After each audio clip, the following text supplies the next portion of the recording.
శాశ్వత పరిష్కారం ఎందుకు కాదు పెయిన్ కిల్లర్స్ అనేది? ఎందుకు టెంపరరీ పరిష్కారంగా ఉంటుంది?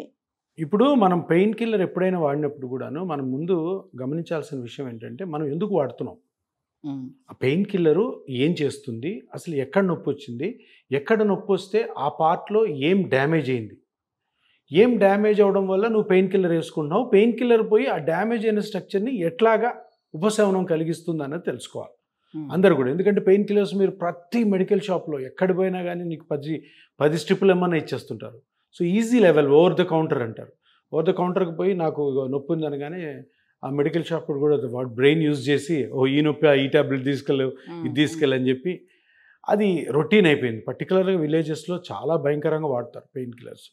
మనం ఫస్ట్ తెలుసుకోవాల్సింది మోకాల గురించి మీరు ఎత్తారు కదా. మోకాల నొప్పిలో అంటే అరుగుదల వల్ల వచ్చిన మోకాల నొప్పికి ఇన్ఫ్లమేషన్ కారణం. అంటే లోపల గుజ్జు అరిగిపోవడం వల్ల సైనోవియల్ లైనింగ్ అని ఉంటుంది, అది ఇన్ఫ్లేమ్ ఉంటుంది. ఇన్ఫ్లేమ్ అవడం అంటే ఇప్పుడు ఇక్కడ దెబ్బ తగిలింది అనుకో, ఇక్కడ కొట్టామనుకోండి వాస్తుందా, అవును. వాసి ఎర్రగా కూడా అవుతుంది. సో దాన్ని ఇన్ఫ్లమేషన్ అంటే ఏంటంటే లోపల ఫ్లూయిడ్ కలెక్ట్ అవుతుంది. ఆ ఫ్లూయిడ్ కలెక్ట్ అవ్వడాన్ని ఇన్ఫ్లమేషన్ అంటుంది.